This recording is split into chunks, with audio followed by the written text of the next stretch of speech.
Newton's law of motion में हम लोग कंटिन्यू करने जा रहे हैं Newton's first law, law of inertia या फिर गैलीलियोज लॉ। देखो ध्यान दीजिएगा, फर्स्ट लॉ क्या है कि कोई भी ऑब्जेक्ट यदि वो रेस्ट में है तो रेस्ट में ही रहना चाहता है, यदि मोशन की कंडीशन में है तो मोशन की कंडीशन में ही रहना चाहता है, यदि स्ट्रेट लाइन मोशन की कंडीशन में है तो स्ट्रेट लाइन मोशन की कंडीशन में ही रहना चाहता है, जब तक कि उस पर कोई एक्सटर्नल फोर्स ना लगे। उसकी इस प्रॉपर्टी को तो बोलते हैं इनर्शिया, उसकी इस प्रॉपर्टी को तो क्या बोलते हैं, इनर्शिया। स्टैटिक है वो स्टैटिक रहना चाहता है, मोशन में है वो मोशन में रहना चाहता है, स्ट्रेट लाइन मोशन में है वो स्ट्रेट लाइन मोशन में ही रहना चाहता है। उसकी इस प्रॉपर्टी को तो क्या बोलते हैं, इनर्शिया। और इस लॉ को क्या बोलते हैं, लॉ ऑफ इनर्शिया या न्यूटन्स फर्स्ट लॉ या फिर गैलीलियोज लॉ इसको बोलते हैं। अरे समझ रहे हो?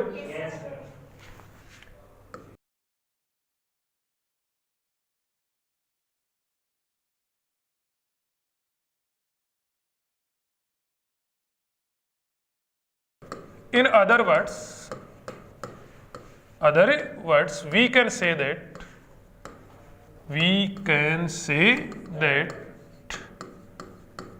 object oppose in change its current state। Rest में हो रेस्ट में, मोशन में है वो मोशन में, यस और नो? रेस्ट में हो रेस्ट में, मोशन में हो मोशन में, और स्ट्रेट लाइन मोशन में वो स्ट्रेट लाइन मोशन में रहना चाहता है। In other words we can say that object oppose in change its current state until an external force acts on it। ये किसने दिया,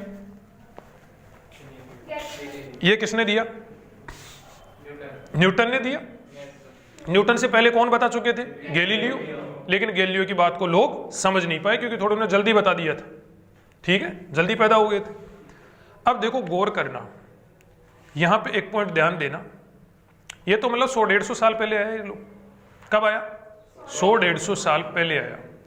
अब जाना आप लोग अपने इंडियन स्पिरिचुअलिज्म में, भारतीय आध्यात्म में। 30 सेकंड की बात बताता हूं।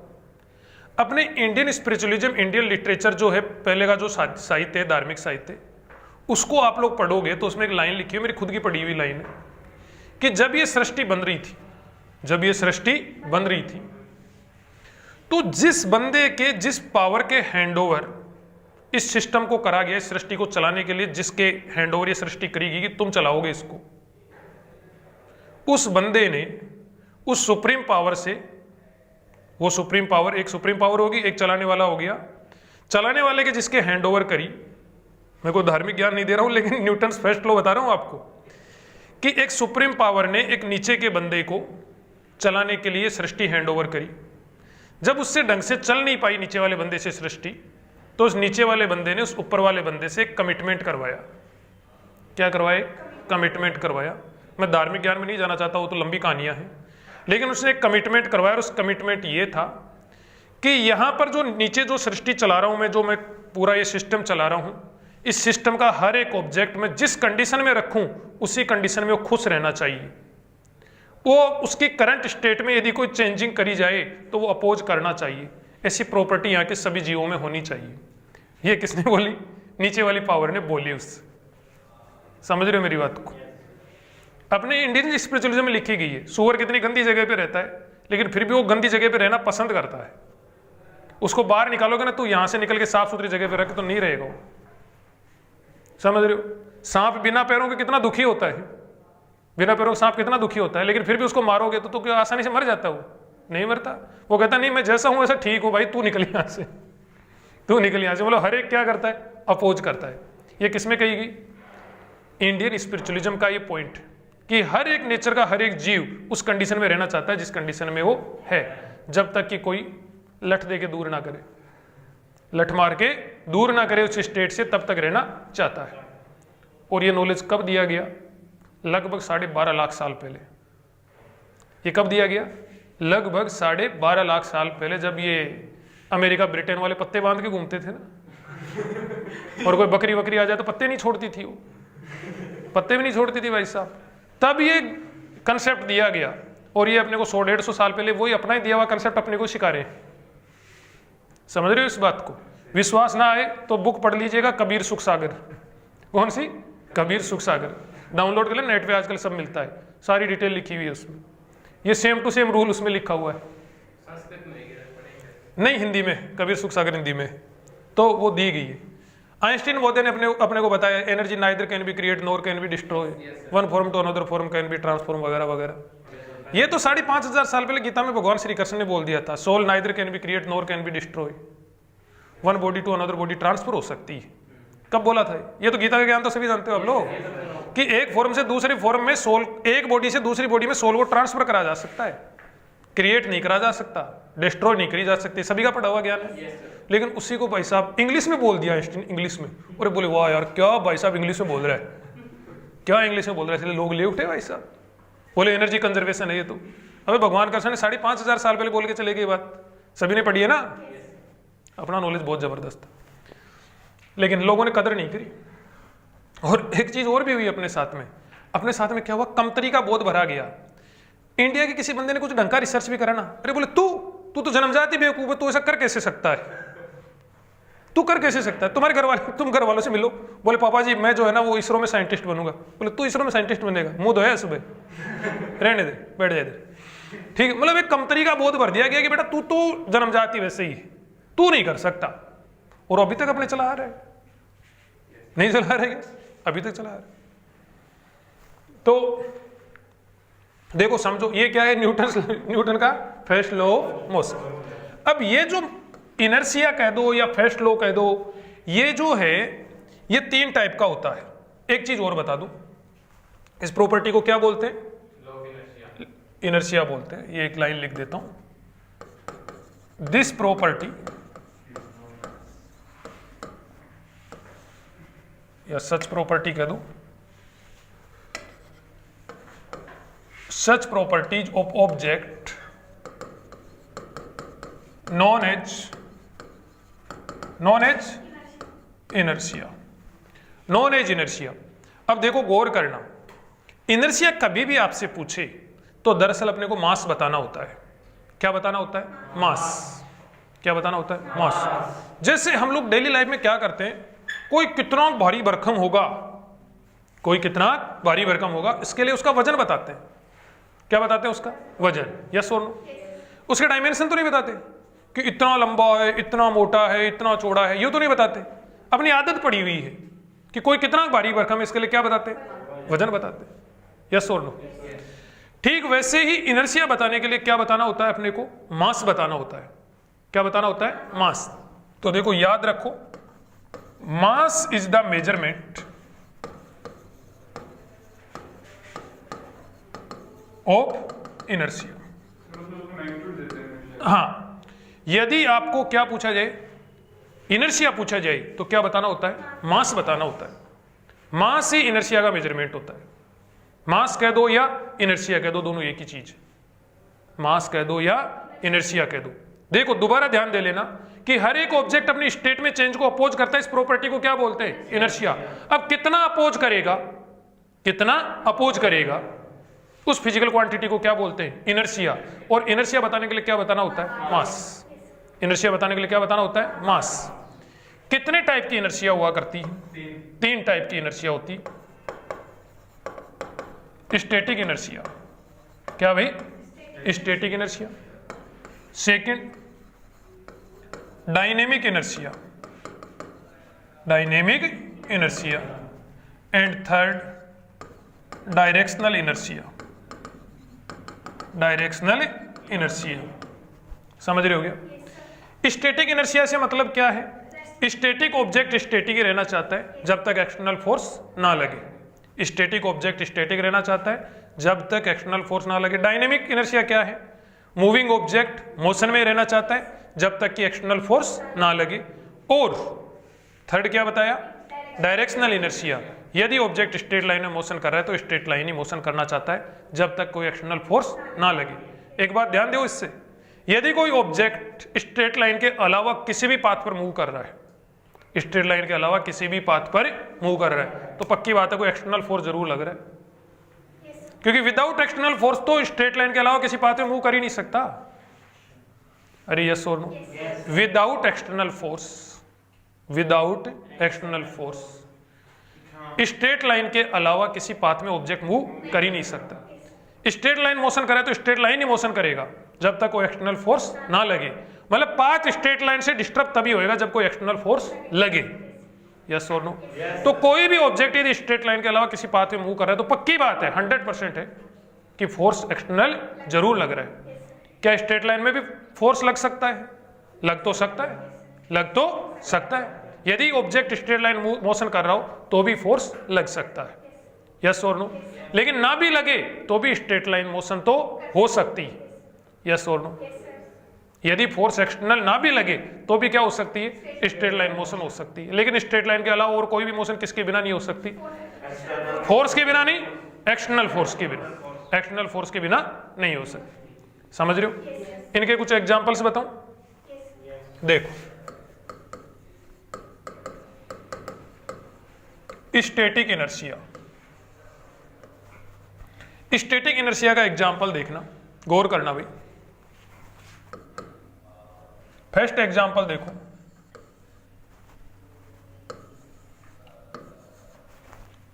ये एक नीम की डाली है। नीम जानते हो? नीम, इसके लगा हुआ है आम। क्या लगा हुआ है? आम। अभी फिजिक्स है, फिजिक्स में कुछ भी लगाए भाई साहब, हम स्टेपल करके आए वहां जाके, जरूरी थोड़ा ना बायोलॉजी है कि नीम की निम्बोड़ी लगेगी है। फिजिक्स हम बांध के आए वहां जाके, हम क्या करके आए? बांध के आए। अब आम का कुछ ना कुछ मास है कि नहीं? देखो, सिर्फ और सिर्फ एग्जाम्पल रट्टा मत मारना, एग्जाम्पल रट्टा मारना बहुत ईजी है, आपको याद रह जाएगा नीम की डाली है, वहां आम लगा हुआ है वगैरह, ठीक है जी, खत्म है। स्टैटिक इनर्शिया का एग्जाम्पल है। ऐसे नहीं, इसको समझो दरअसल है क्या चीज। आम लगा हुआ है, इस डाली को अचानक से तुमने पकड़ के खींचा, डाली को अचानक से पकड़ के खींचा, बेर वगैरह तोड़े होंगे आप लोगों, अचानक से इसको पकड़ के खींचा, खींचते आम का तो क्या था? कुछ ना कुछ मास था। पहले क्या था? वो रेस्ट में था। पहले किस में था? रेस्ट में, रेस्ट में था, और उसका कुछ ना कुछ मास भी है। मास है तो क्या है? इनर्शिया है। मास है तो इनर्शिया है। पहले क्या था? रेस्ट में, तो क्या रहना चाहेगा? रेस्ट में ही रहना चाहेगा।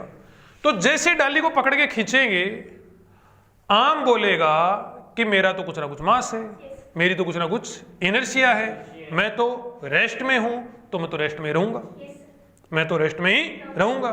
तो डाली को तो हमने पकड़ के अलग खींच लिया, क्योंकि एक्सटर्नल फोर्स हमने लगा दिया उस पर। डाली को पकड़ के खींचा तो हमने क्या लगाया? External force. आम कहेगा कि भाई मैं तो क्या हूं? रेस्ट में हूं, रेस्ट में रहूंगा। बोले क्यों रहेगा? क्योंकि मेरा कुछ ना कुछ क्या है? मास है, मेरा कुछ ना कुछ इनर्शिया है। यस और नो? तो आम तो रह जाएगा ऊपर रेस्ट में, और डाली एक्सटर्नल फोर्स लगाने की वजह से डाली आ जाएगी अलग, फिर आम क्या आ जाएगा? हवा में। अरे डाली अलग आ गई, आम अलग हो गया, आम किस में आ गया? हवा में। फिर नीचे तो आना ही है, ऐसी हरकत करेगा तो नीचे तो आएगा ही। दूसरा एग्जाम्पल देखो, दूसरा एग्जाम्पल देखो भाई, ये यहां पर ग्लास है।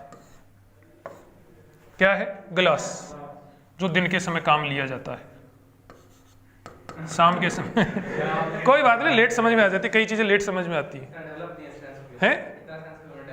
हाँ हाँ, थोड़ी कई चीजें लेट समझ में आती है। फिजिक्स के टीचर की कहीं भी बात यदि पहली बार में समझ में आ जाए ना, तो मान के चलो फिजिक्स का टीचर ही नहीं है।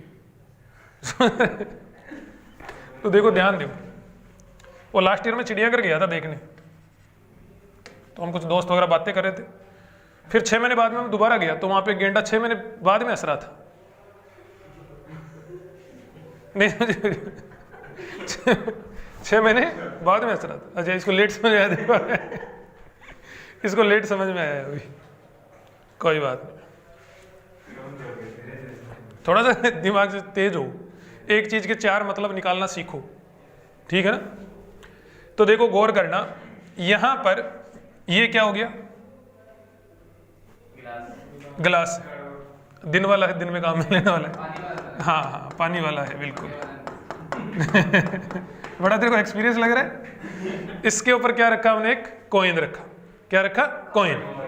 अब इसको पकड़ यूं, टक से मारा, जैसे इसको टक से मारेंगे यूं, तो एक कार्डबोर्ड तो क्या हो जाएगा? नीचे से निकल जाएगा, और एक सिक्का क्या हो जाएगा?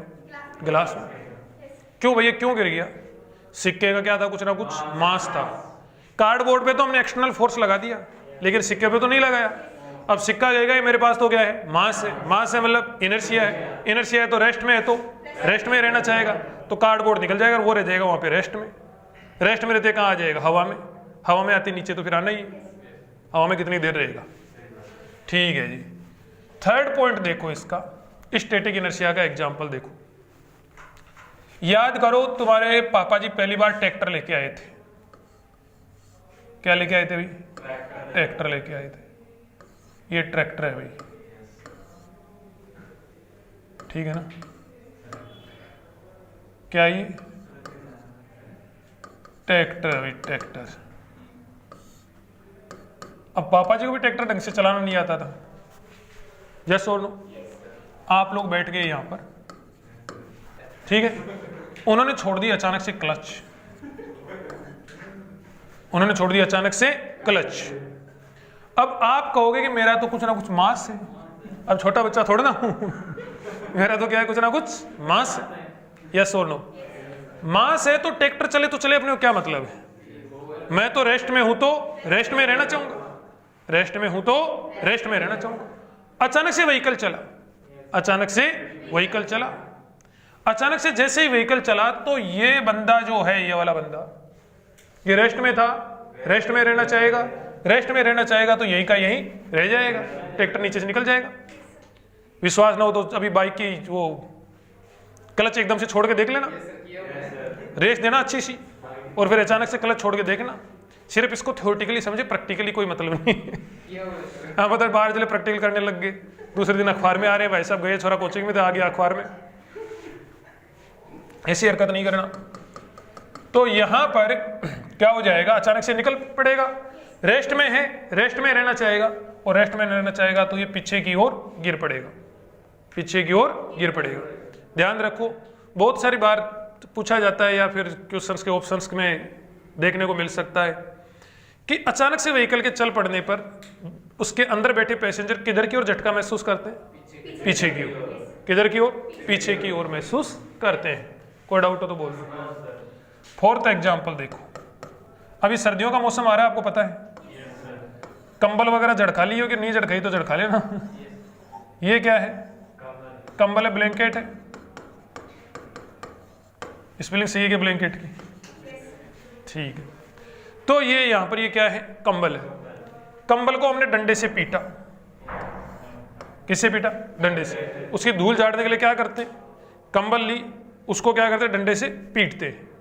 जैसे डंडे से पीटेंगे कंबल क्या होएगी, आगे जाएगी। कंबल तो डंडे के कांटेक्ट में आ गई तो आगे जाएगी, लेकिन उसके अंदर जो डस्ट पार्टिकल थे उनका कुछ ना कुछ क्या है, मास है। मास है तो क्या कहेंगे, स्टैटिक इनर्शिया है। तो वो रेस्ट में है तो किस में रहना चाहेंगे, रेस्ट में, रेस्ट में रहना चाहेंगे। रेस्ट में रहना चाहेंगे तो कंबल तो आगे निकल जाएगी, कंबल तो आगे निकल जाएगी, और डस्ट पार्टिकल वहीं के वहीं रह जाएंगे, वहीं के वहीं रह जाएंगे। तो डस्ट पार्टिकल नीचे और कंबल आगे, अलग अलग हो जाएंगे। तो कंबल को झटकाना किसकी वजह से पॉसिबल हो पाता है, बताओ भाई, कौन सी इनर्शिया की वजह से, स्टैटिक इनर्शिया की वजह से। अरे समझ में आया क्या, क्या अलग हो जाती है इससे, डस्ट, स्टैटिक इनर्शिया की वजह से पॉसिबल हो पाता है। अगले टाइप की इनर्शिया क्या होगी बताओ, डायनेमिक इनर्शिया। डायनेमिक इनर्शिया काफी इंटरेस्टिंग, डायनेमिक इनर्शिया। ये एक कार है,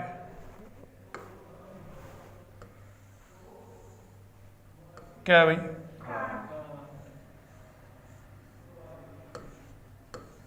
ये एक कार है भाई। कार के ऊपर ये बैठा है रामलाल। कौन बैठा है, रामलाल। कार जा रही है 180 किलोमीटर पर आवर की स्पीड से, 180 किलोमीटर पर आवर की स्पीड से। कार भिड़ गई दीवार में, कार भिड़ गई किसमें, दीवार में, यस और नो। अब कार पे तो क्या लग गया, एक्सटर्नल फोर्स, कार पे तो क्या लग गया, एक्सटर्नल फोर्स, यस और नो। कार पे तो लग गया एक्सटर्नल फोर्स। कार पे जैसे एक्सटर्नल फोर्स लगेगा तो कार तो एक्सटर्नल फोर्स की वजह से रुक जाएगी, लेकिन रामलाल क्या बोलेगा कि मेरा तो कुछ ना कुछ मास है, मास है तो इनर्शिया है, इनर्शिया है तो मोशन में है, वो मोशन में है तो मोशन में रहना चाहेगा, मोशन में है तो मोशन में रहना चाहेगा, यस और नो? मोशन में है तो मोशन में रहना चाहेगा। तो कितनी स्पीड थी इसके पास? 180। ये 180 की स्पीड से यूं जाएगा भाई साहब। फिर घर वाले इसको अलग अलग जगह से उठा के लेके जाएंगे रोड पर से। अरे यस और नो?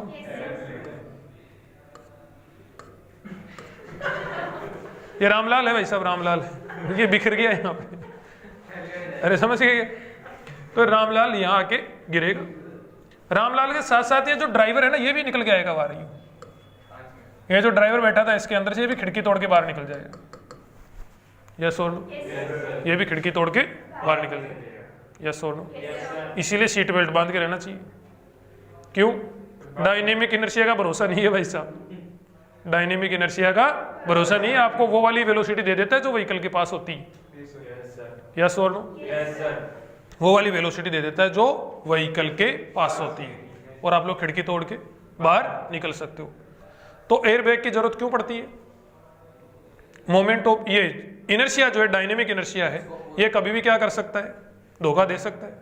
धोखा नहीं देता, ये तो अपना काम करता है दरअसल, ये तो अपना काम करता है, लेकिन अपने लिए महंगा पड़ जाता है, यस और नो? कि अचानक से ब्रेक लगाने पर जो पैसेंजर होते हैं वो आगे की ओर झटका महसूस करते हैं, और जो कैसा झटका लगाया भाई साहब रामलाल को। तो ये एक एग्जाम्पल हुआ, हाँ याद रहेगा बिल्कुल। दूसरा एग्जाम्पल देखो, दूसरा एग्जाम्पल ध्यान देना कि बॉलर जो होता है ना, बॉलर क्या करता है कि गेम में दूर से दौड़ के आता है। ये स्टंप तो यहां पर है, स्टंप तो यहां पर है, दूर से दौड़ के आता है, बॉल दूर से उठा के लाता है, दूर से दौड़ के आता है, यहां से वेलोसिटी गेन करना शुरू करता है, और यहां पर आकर बॉल तेजी के साथ में फेंकता है। फास्ट बॉलर की बात कर रहा हूं, तो यहां से आके बॉल फेंकता है। रीजन? क्योंकि वो जो बॉल वाली जो वेलोसिटी है वो उसकी खुद की जो वेलोसिटी है वो उसको ऑटोमेटिकली मिल जाती है। समझ रहे हो मेरी बात को? क्योंकि वो बॉल को लेके वो भग रहा है।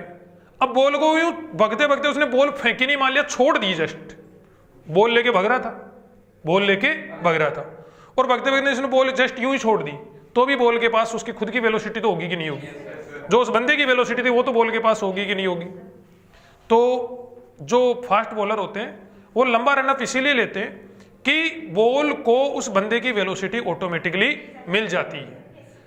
बॉल पहले मोशन में आ जाती है, उसके साथ में मोशन में आ जाती है, तो बोले मोशन में आ गई, उसका कुछ ना कुछ क्या है, मास है, मोशन में आ गई तो मोशन में रहनी चाहिए, यस और नो? मोशन में रहनी चाहिए तो वो जाहिर सी बात है एक्स्ट्रा वेलोसिटी वो कुछ गेन कर लेगी। तो यहां पे क्या हो गया? Ball gain extra velocity due to